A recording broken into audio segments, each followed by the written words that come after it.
Hello everyone.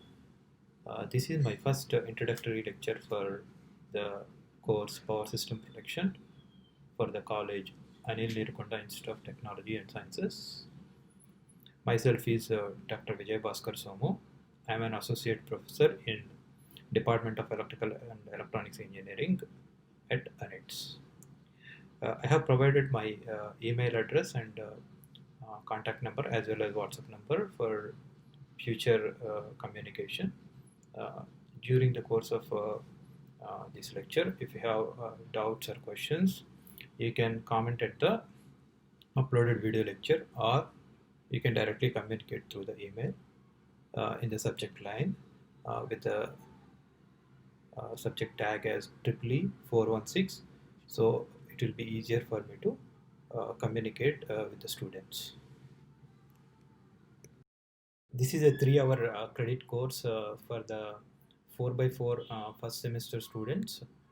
The end exam will be conducted for 60 marks for a 3-hour examination. The number of hours instructed per week is 3 hours. I'll talk about the sessional marks, that is internal marks, in the following slides. The course outcomes.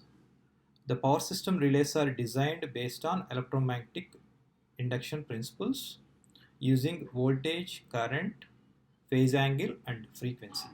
So we learn to understand the construction, operation, and applications of electromagnetic relays.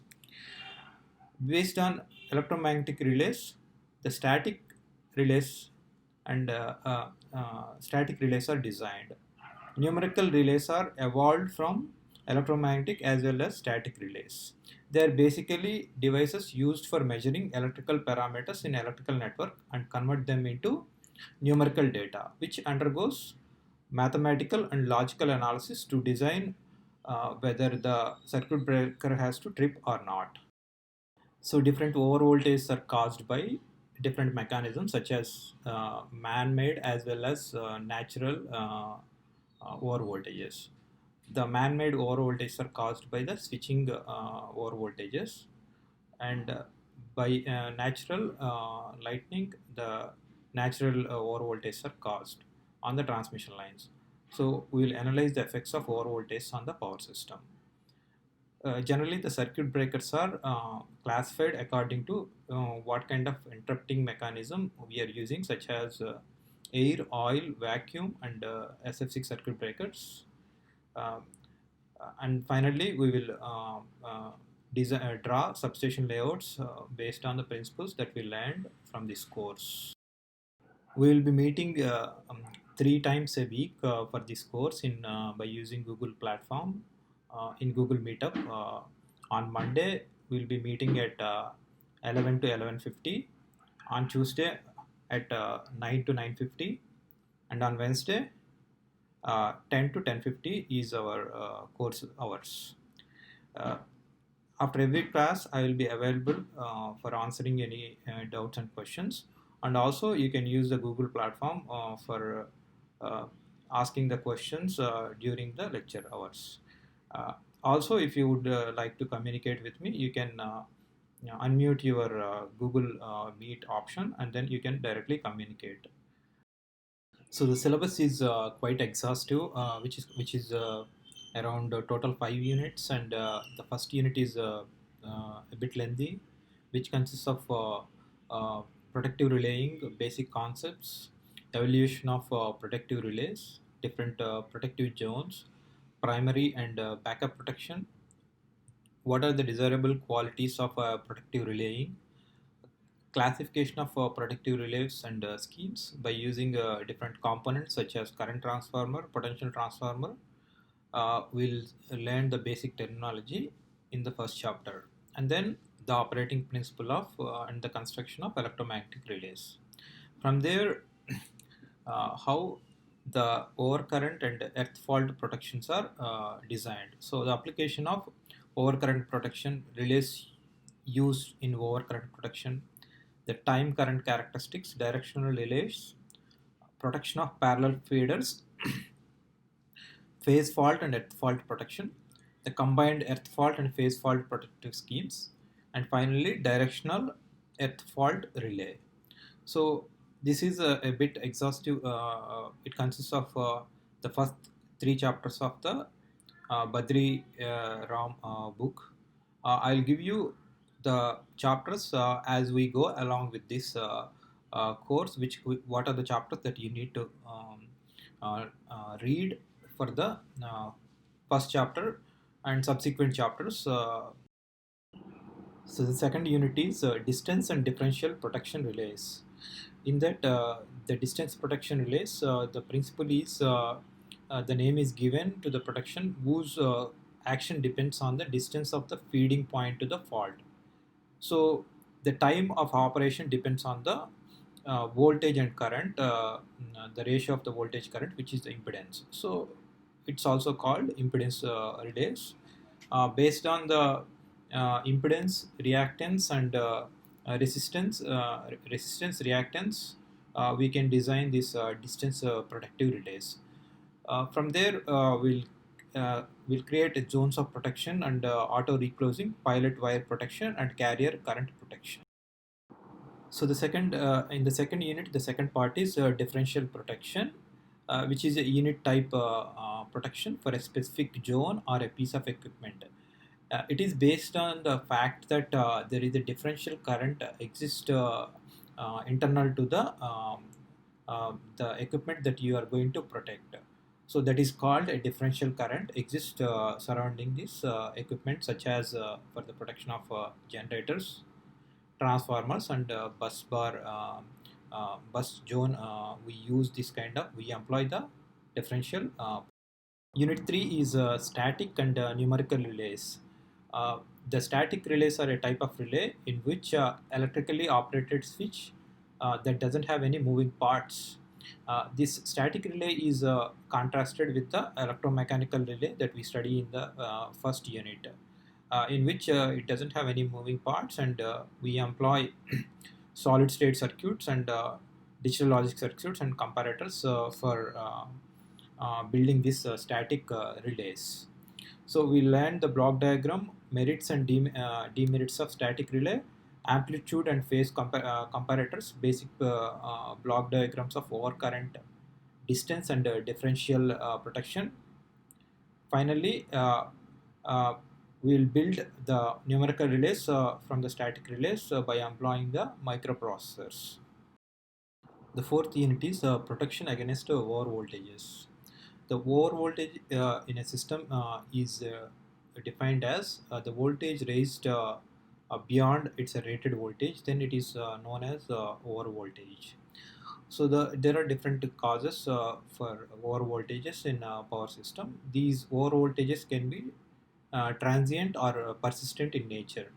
Uh, so we can conveniently group the different causes of these over voltages as internal as well as external over voltages. Internal over voltages has got its origin within the system, which we have discussed before, but here in this chapter we are confined to the over voltages. But the majority of the blackouts caused by the external over voltages caused due to the lightning.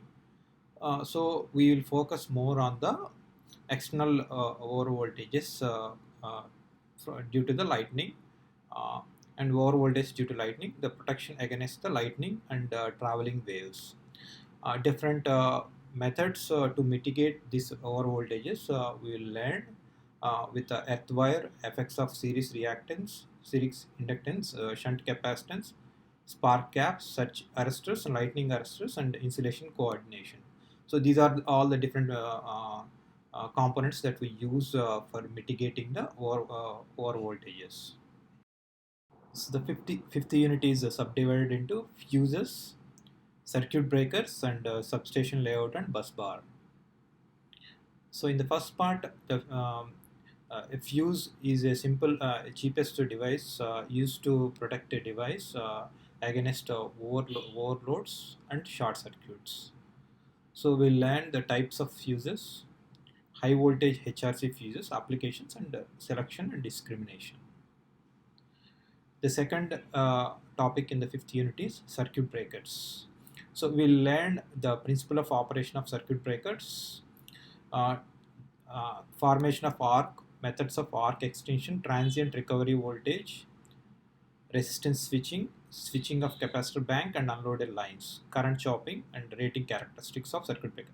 So these are the design and constructional operational details of circuit breakers, and how these circuit breakers are classified based on what kind of arc quenching mechanism that we used, such as oil, air blast circuit breaker, SF6 circuit breakers, vacuum circuit breakers, and finally we'll learn testing of circuit breakers. In the third part of the fifth unit is substation layout and bus bar. We will learn the classification of substations, substation equipment and their function, bus bar design, and schemes of layout. We will use extensively the prescribed textbook, which is Power System Protection and Switchgear by Badri Ram. I'm not at find this book, the Switchgear Protection and Power System Sunil Rao, but eventually we'll be using both this textbook. I would encourage everybody to start learning how to read the textbooks for the course. There are other reference books, CL Wadhwa and written by LP Singh, The Protective Relaying from Electromechanical to Microprocessors. Those who are in industry, they use advanced learning methods and advanced learning books. So I have provided here the other resources that is available for learning the protective relaying subject. In that, Arun Phadke has written power system relaying and computer relaying for power systems. So these two are very important for advanced learners and those who are practicing in industry. For learning further, the power system protection by PM Anderson, modern solutions for monitoring, control, protection, control, monitoring of electric power systems, numerical differential protection, and those who are interested to learn electrical transients in electrical systems by J.C. Das. In addition to this textbook, I would also recommend everybody to explore PSCAD simulation software for electrical transients and finding the different components that is used in power system protection. The internal marks are for 40 marks total. It's called internal session. So I'll be giving two assignments, one in the first half of this course, and one quiz, and one mid examination.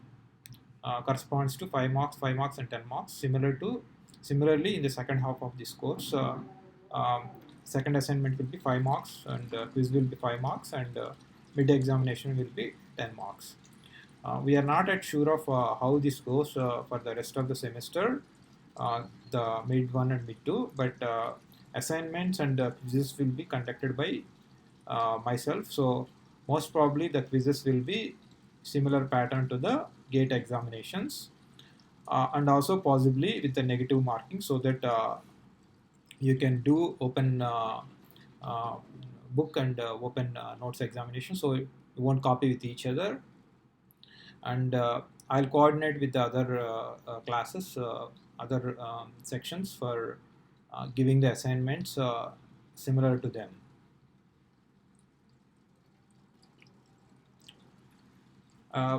Finally, I have a few guidelines. I will provide this PowerPoint notes and assignments and quizzes, and which are available.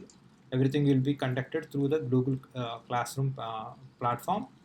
If you do not know how to use it, please start learning now itself. And there is an option where I can give an assignment and deadline. Uh, I can set the time. If you could not able to submit on time, it will show you that you are late, and it will send me an email. So please, you have to learn all these tools in advance. Uh, the video lectures will be uploaded eventually to the YouTube. But most of the video lectures are conducted through the Google Meetup platform, which is embedded in Google Classroom. So there is an option where you can chat with the instructor, and also that can be visible to your friends. If you would like to ask personally, um, uh, there is a personal messaging option in the uh, Google chat. So you can send a message so that it will be anonymous, and the question will be anonymous. No one else will be looking at your question. Uh, so that will be a great opportunity for most of you, those who are not vocal in asking questions. If you did not submit the assignments on time, I will deduct the 50%, of even if you submit afterwards, I will cut 50% of the score uh, for the assignments. However, if you could not, if you have some genuine difficulty, if you approach me, I will consider based on case-to-case basis. And also, if you have any questions during the course, you can send me an email with the subject line 416, and also you can reach me by phone at any time during the course. Other than that, I think I have covered almost all the topics, introduction for this course. I hope everybody will have a good time in learning this subject. Thank you very much, and have a good day.